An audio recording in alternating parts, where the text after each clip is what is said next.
नमस्कार मेरे प्यारे भाई बहनों एवं छात्रों। जैसे कि आप लोग पता है, आज हम लोग स्टडी करेंगे क्या चीज़, तो विलयनों की अणुसंख्य गुणधर्म। ठीक है ना। तो विलयनों के अणुसंख्य गुणधर्म रसायन विज्ञान का एक बहुत ही इम्पॉर्टेंट और कंसेप्चुअल टॉपिक है, जो कि मैक्सिमम लोगों को कन्फ्यूजन क्रिएट करता है। ठीक है ना। इसलिए हम जो है कि इस टॉपिक को हार्डली और बहुत ही कंसेप्चुअली प्रोवाइड करने के लिए जो है प्रयास कर रहे हैं। इसीलिए अपने थंबनेल पर मैंने लिख दिया है कि भूलो तो जानो।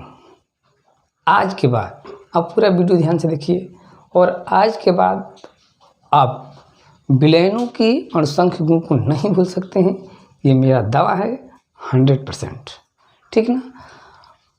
भले ही ये टॉपिक लंबा है, इसको हम पार्ट में कई वीडियो में जो है कि आप लोगों को इसका कंसेप्ट देने की कोशिश करूँगा।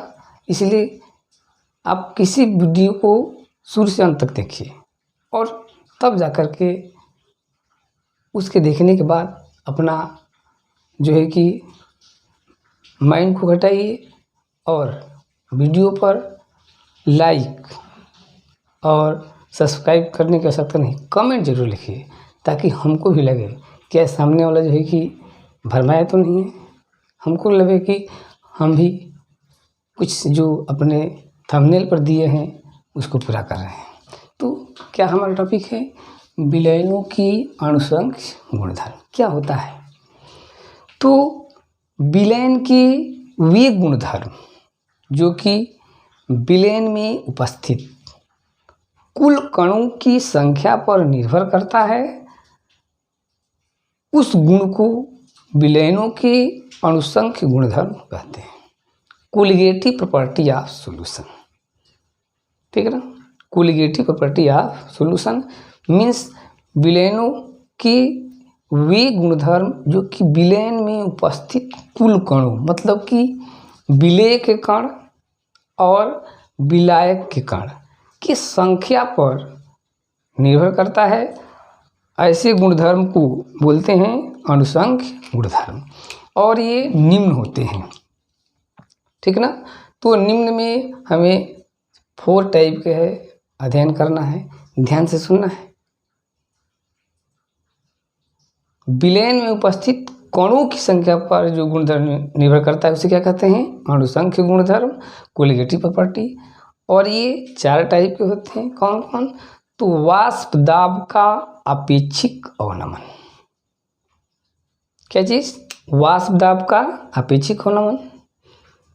अब इस टॉपिक को समझने के लिए पहले आपको वाष्प दाब का अवनमन, तब जाकर के अपेक्षिक अवनमन, ये 3 चीजें सीरियल वाइज। यदि वाष्प दाब नहीं जानेंगे, वाष्प दाब का अवनमन नहीं जानेंगे, तो अपेक्षिक अवनमन समझ में नहीं आएगा। तो पहले क्या जाना पड़ेगा, वाष्प दाब का अवनमन, तब वाष्प दाब का अपेक्षिक अवनमन फर्स्ट अणुसंख्य गुण है। दूसरा है क्वथनांक में उन्नयन।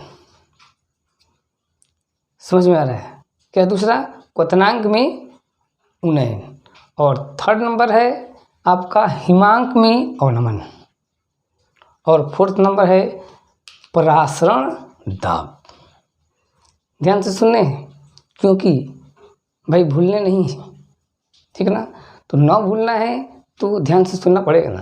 तो पहला क्या होगा, वाष्प दाब का अपेक्षिक अवनमन। दूसरा क्वथनांक में उन्नयन, elevation in boiling point English में बोलते हैं। और हिमांक में अवनमन, डिप्रेशन इन फ्रीजिंग पॉइंट। और 4th नंबर है परासरण दाब, ऑस्मोटिक प्रेशर। ठीक है। तो पहला जो है कि पहले देखते हैं क्या क्या इसका नाम है अणुसंख्य गुणों का। इसमें पहला नंबर क्या है भाई, तो वाष्प दाब का अपेक्षिक अवनमन, अपेक्षिक अवनमन, relative lowering in vapour pressure. ये हो जाएगा आपका। सेकंड नंबर है क्वथनांक में उन्नयन। तीसरा नंबर है हिमांक में अवनमन।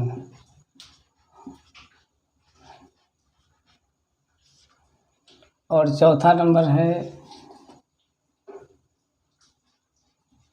परासरण दाब। ये 4 है, ठीक है ना।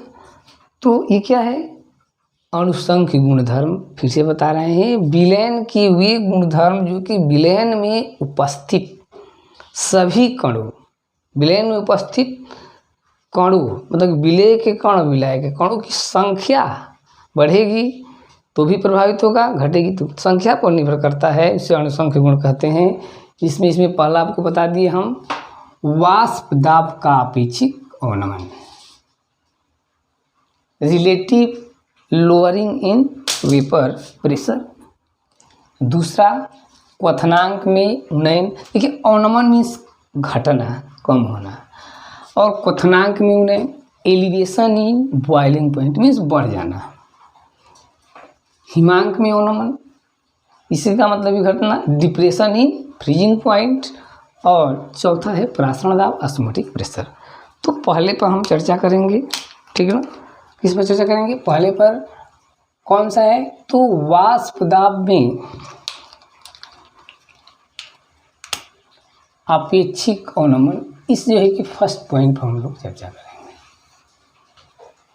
ठीक है ना। तो देखते हैं हम वाष्प दाब में अपेक्षिक अवनमन। तो वाष्प दाब क्या है, तो पहले हम बताए हैं, एक बार हम ध्यान देते हैं कि किसी भी द्रव के द्वारा बने हुए वाष्प, इस बंद कंटेनर में यदि हम द्रव को हीट करते हैं तो वाष्प बनता है, और उस वाष्प के द्वारा उस द्रव के सतह पर, सरफेस पर, पृष्ठ पर जो दाब डाला जाता है उसी को वाष्प दाब कहते हैं। तो द्रव के द्वारा बने हुए वाष्प के द्वारा द्रव पर डाला गया दाब वाष्प दाब कहलाता है। अब कह रहा है कि वाष्प दाब का अपेक्षिक अवनमन, इसको जानने से पहले हमें जानना पड़ेगा वाष्प दाब का अवनमन। वाष्प दाब का अवनमन, अवनमन। तो पहले हम क्या जानेंगे, वाष्प दाब का अवनमन जानेंगे। इस वाष्प दाब जानेंगे कि वाष्प के द्वारा द्रव के सतह पर जो दाब डाला जाता है उसको वाष्प दाब कहते हैं। क्लियर, कोई सस्पिशन नहीं। जो वाष्प है, द्रव को गर्म करेंगे तो वाष्प बनेगा ना जी। तो उस वाष्प के द्वारा द्रव के सतह पर जो दाब डाला जाता है उसको वाष्प दाब कहते हैं। क्लियर। अब वाष्प दाब का अवनमन मीन्स वाष्प दाब का घटना। तो ऐसे समझेंगे, जिसे मान लीजिए कि कोई कंटेनर ले लिए, ठीक है, 2 कंटेनर हम दिखा दे रहे हैं आप लोगों को।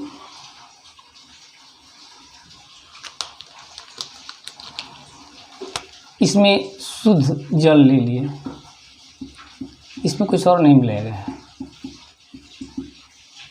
ठीक है ना। ये क्या है, शुद्ध विलायक, कुछ नहीं मिला है। अब इसको हीट करेंगे तो जब हीट करेंगे तो ज़्यादा इसका वेपर बनेगा, और यदि मान लीजिए कि पैक है तो ज़्यादा वेपर बनेगा, वेपर ऊपर जाएगा तो ज़्यादा ये दाब डालेगा।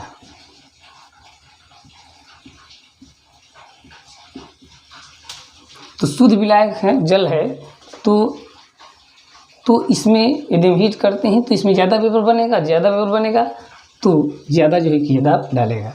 अब इस कंटेनर में ही अब क्या करते हैं हम,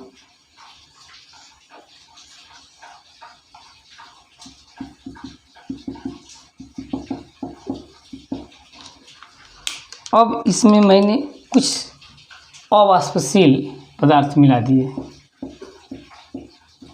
घोल दिए, विलयन बन गया। तो ये जो अवाष्पशील पदार्थ घोल दिए तो ये क्या करेगा, अब अवाष्पशील मतलब इसके वाष्प नहीं बनते, तो अब इसमें वाष्प कम बनेगा, क्योंकि ये जो विलेय के अवाष्पशील विलेय के कण हैं वो सतह पर आ जाएंगे और वाष्प बनने की क्रिया को क्या कर देंगे, रोक देंगे। तो ये शुद्ध विलायक है, इसमें कोई भी अवाष्पशील पदार्थ के कण नहीं है।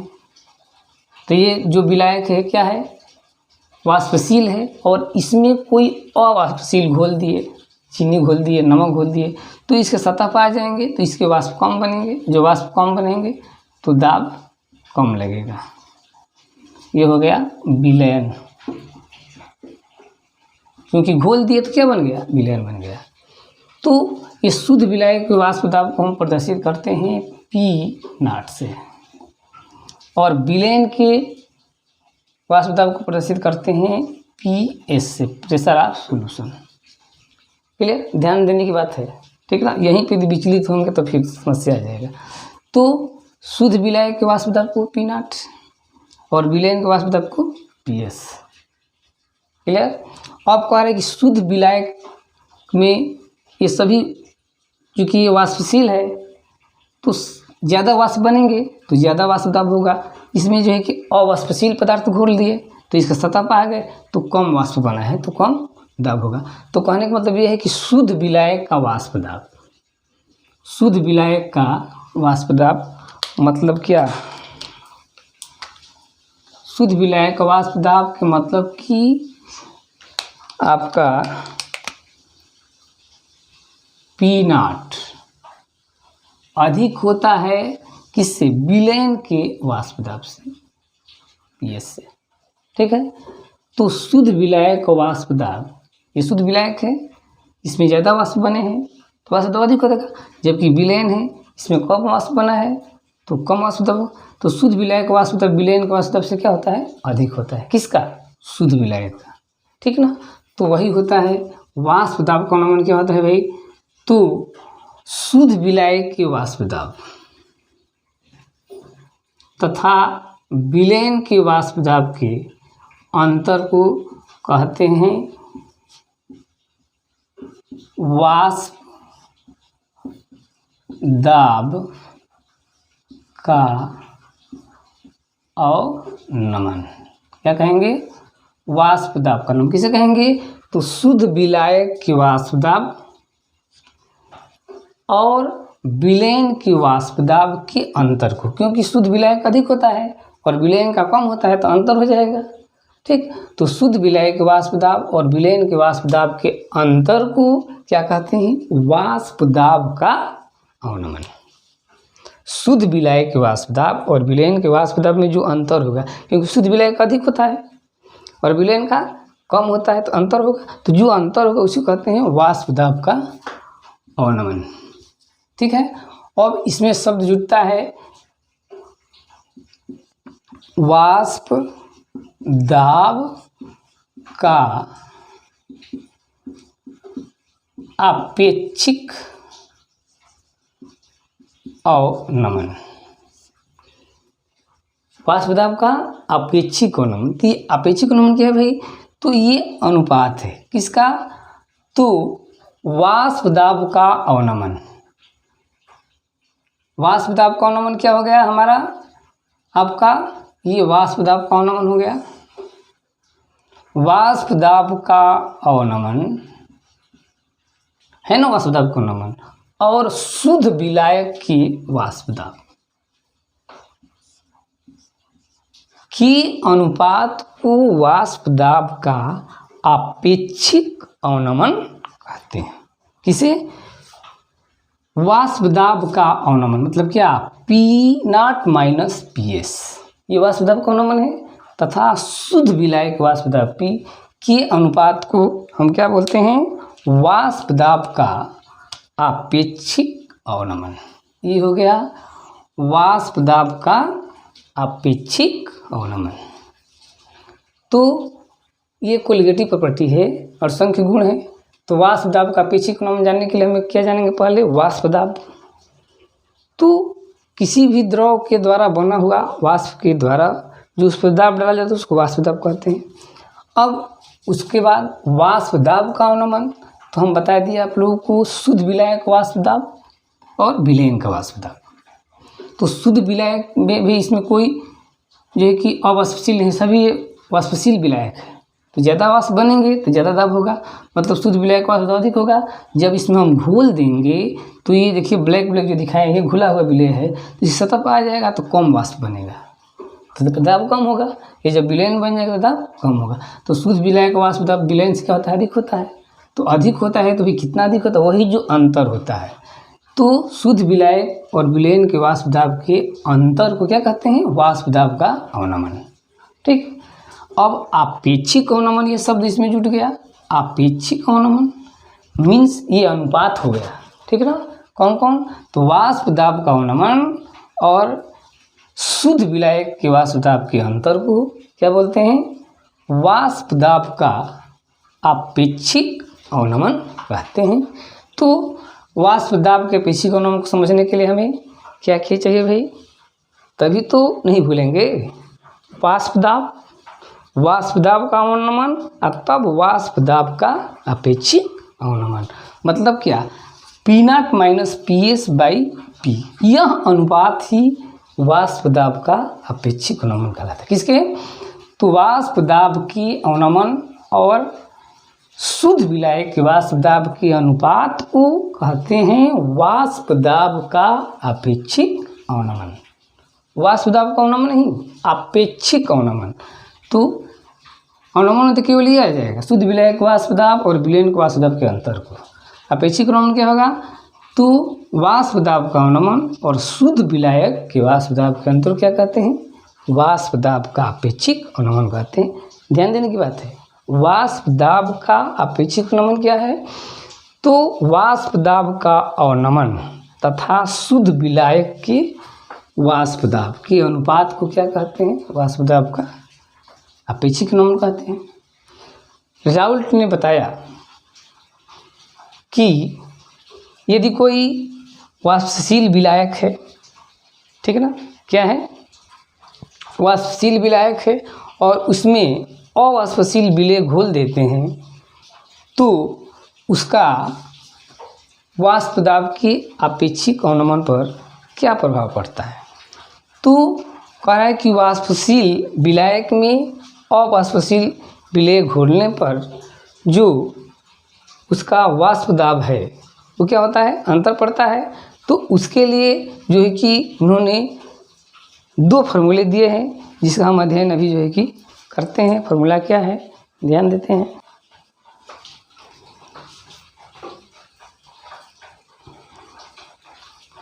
तो और वाष्पशील विलयों के लिए राउल्ट ने नियम दिया था और बताया था, क्या बताया था, इस पर हमको ध्यान देना है।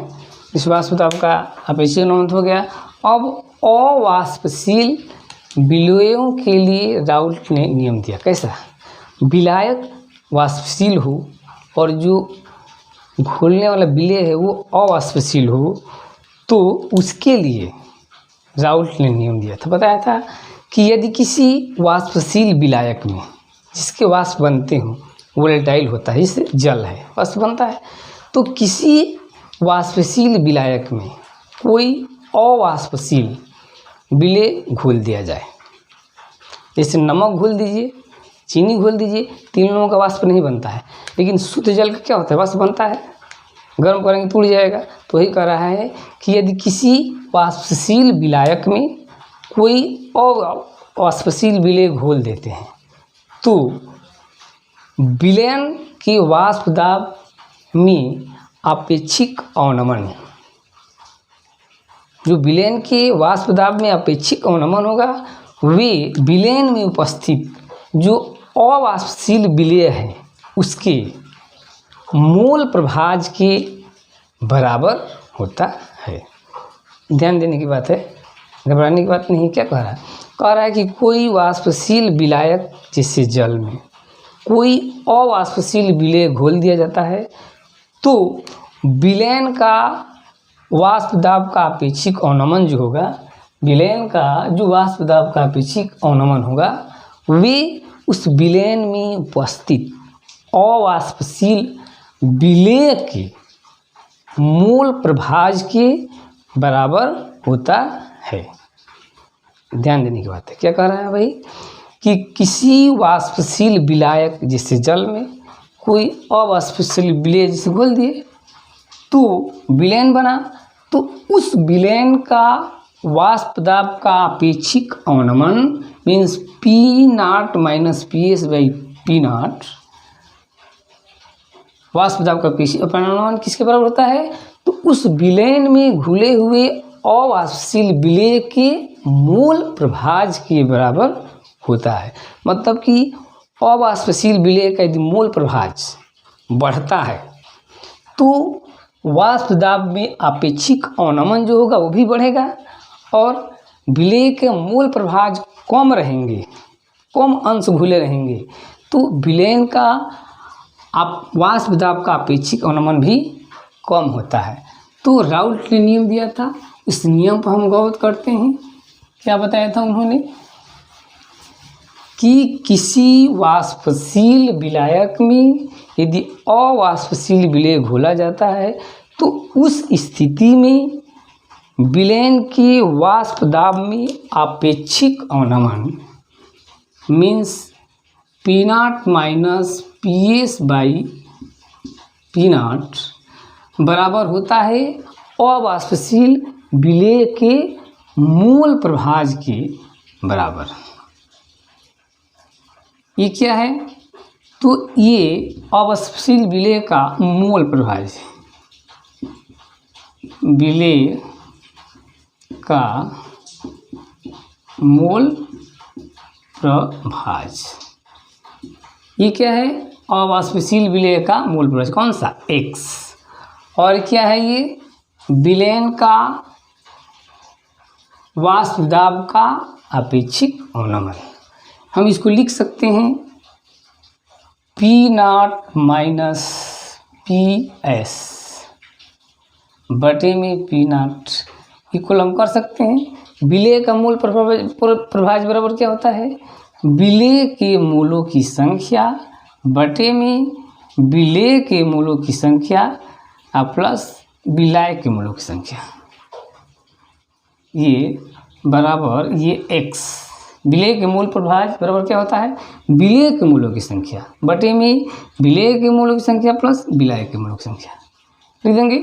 या हम इसको ऐसे लिख सकते हैं, आपका P0 माइनस PS बटे P0 इक्वल, अब विलेय के मूल N1, तो मूल बराबर क्या होता है, भार बटे अणुभार। तो यहाँ पर हो जाएगा विलेय के भार स्मॉल w बटे विलेय का अणुभार स्मॉल m, अब बटे में फिर विलेय के भार स्मॉल w बटे में विलेय का अणुभार स्मॉल m प्लस अब ये विलायक के भार बटे में विलायक का अणुभार। तो ये हो जाएगा फॉर्मूला। अब इस फॉर्मूले के द्वारा हम विलेय के अणुभार की गणना कर सकते हैं, ठीक है ना। किसी का कर सकते हैं, विलेय के अणुभार की गणना कर सकते हैं इस फॉर्मूले से। तो राउल्ट ने दिया नियम किसके लिए कि जब कोई वाष्पशील विलायक है और उसमें कोई अवाष्पशील विलेय घोलते हैं तो उस कंडीशन में जो विलयन बनेगा उस विलयन का वाष्प दाब का अपेक्षिक अवनमन विलेय के मूल प्रभाज के बराबर होता है। तो P0 minus PS by P0 equal X क्या है, विलेय का मूल प्रभाज।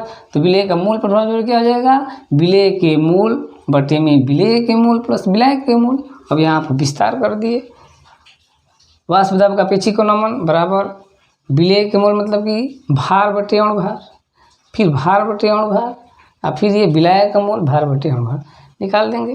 कह रहा है कि यदि उन्होंने ही बताया था कि यदि विलयन तन हो तो उस कंडीशन में क्या होता है, तो यदि विलयन तन हो तो उस कंडीशन में देखते हैं हम विलयन यदि तन होता है तो उस कंडीशन में जो विलेय के मूल होते हैं n, विलाय के मूलों की तुलना में उसको हम नगण्य कर देते हैं। यदि विलयन क्या हो, तन हो, डाइल्यूटेड हो, तो उस स्थिति में विलेय के मूलों की संख्या विलाय के मूलों की संख्या की तुलना में उसे हम नगण्य कर देते हैं। तो क्या लिखेंगे, n1 plus n2 equal n2। n1 को क्या कर देंगे, हम नगण्य कर देंगे, क्योंकि विलेय के मूल बहुत कम रहते हैं तो निगलेक्ट करके हम केवल n2 लिखते हैं। तो उस कंडीशन में राउल्ट का नियम लगाएंगे तो क्या होगा, तो विलयन का वाष्प दाब का अपेक्षिक अनुमान विलेय के मूल प्रभाज्य के बराबर होगा। तो विस्तार करेंगे तो क्या मिलेगा, P0 माइनस PS बटे में P0 इक्वल, अब विलेय के मूल बटे में, अब विलेय प्लस विलाय के जो मूल है उसकी जगह पर हम n1 प्लस n2 यहाँ पर क्या लिख देंगे, क्योंकि n1 को निगलेक्ट कर देंगे तो केवल n2 लिखते हैं। क्या लिखते हैं, n2। क्यों लिखते हैं भाई, क्योंकि विलयन तन है, उस स्थिति में n1 प्लस n2 नहीं लिख करके हम क्या लिख देंगे, केवल n2 लिख देंगे।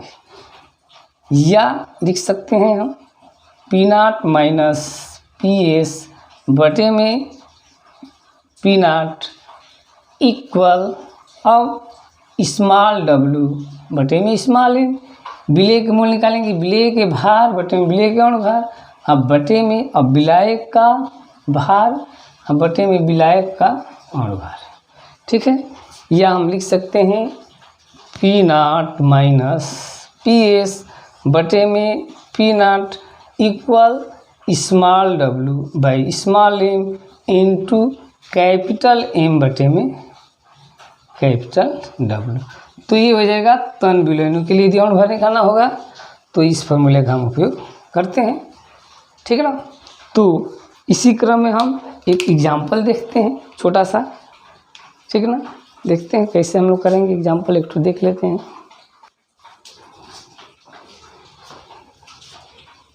तो हम देखते हैं एक एग्जाम्पल क्या कर रहा है, इस फॉर्मूले पर हम यूज करेंगे। तो क्वेश्चन हमको बताना है कि यदि 30 डिग्री सेंटीग्रेड टेम्परेचर, ध्यान से पहले क्वेश्चन को समझते हैं और क्वेश्चन में क्या क्या दिया हुआ है उस बात को जो है कि हम माइंड में नोट करते हैं। तो कह रहा है कि 30 डिग्री सेंटीग्रेड पर यूरिया का एक सोल्यूशन है जिसमें कि भार के अनुसार 6% यूरिया है। 30 डिग्री सेंटीग्रेड ताप पर यूरिया के 6% जलीय विलयन का दाब, विलयन का दाब मतलब जलीय विलयन का दाब, विलयन का दाब मतलब क्या, विलयन का दाब मतलब कि PS कह रहा है कि 30 डिग्री सेंटीग्रेड ताप पर 6% यूरिया के जलीय विलयन का दाब 31.13 है। विलयन का दाब, यूरिया के जो विलयन बना है 6% का, उस विलयन का दाब मतलब कि PS दिया हुआ है 31.6%। तो यूरिया के अणुभार मतलब क्या चीज़, यूरिया के अणुभार मतलब क्या, ये M, स्मॉल m फाइंड करना है। यूरिया के अणुभार, यूरिया का अणुभार निकालना है। तो यूरिया का अणुभार मतलब कि स्मॉल m निकालना है। अणुभार की गणना कीजिए। यदि 30 डिग्री सेंटीग्रेड ताप पर शुद्ध जल का वाष्प दाब मतलब क्या, P0 दे दिया है, कितना है तो 31.70। ध्यान देने की बात है, 30 डिग्री सेंटीग्रेड पर यूरिया का जलीय विलयन है जिसमें कि यूरिया भार के अनुसार कितना है 6%। तो 6% यूरिया का मतलब क्या हो गया आपका, यहाँ से लेते हैं 6% यूरिया है मतलब कि 100 ग्राम विलयन है, 100 ग्राम विलयन में यूरिया कितना है 6 ग्राम है। तो यूरिया यूरिया का भार बराबर स्मॉल डबल बराबर कितना हो जाएगा 6 ग्राम। 100 ग्राम का विलयन है, इसमें 6 ग्राम यूरिया है, तो विलायक कितना हो जाएगा, विलायक कैपिटल W बराबर 100 आप माइनस कर देंगे, यूरिया जो है इसमें 6 है, 6 बराबर कितना हो जाएगा 94।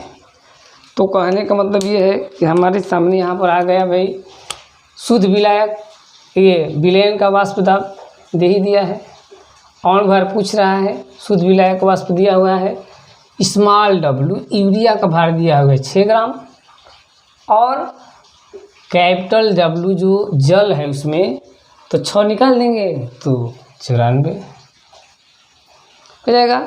अब हमें करना क्या है, तो ये स्मॉल m निकालना है, और सब चीज़ दिया हुआ है, पी नट दिया हुआ है, कितना है 31.3, ये शुद्ध विलायक वाष्प दाब, तो 31.70 माइनस, और PS कितना है तो 31.13, अब बटे में, और फिर शुद्ध विलायक मतलब कितना आपका 31.7 माइनस ये 31.7 हो गया, अब बराबर स्मॉल W दिया हुआ है यूरिया का भार 6 ग्राम, बटे में और भार निकालना है, गुणे, अब ये कैपिटल M जल है तो जल का भार 18 होता है, अब बटी में ये कैपिटल W कितना है 94 ग्राम, तो ये 94 ग्राम रख देंगे। तो अब हम पहले इसमें से इसको घटा देंगे, तो M हमें जो है क्या करना है, निकालना है, तो M निकालना है तो पहले इसको घटाएंगे, तो यह आ जाएगा आपका 0.57 ये आ गया, बटे में 31.7 गुणे 18 की ठोल से 108, हाँ बटे में 94 M, क्लियर है, 18 की ठोल से हो जाएगा। अब ये नीचे हो जा रहा है, यहाँ पर आते हैं हम लोग,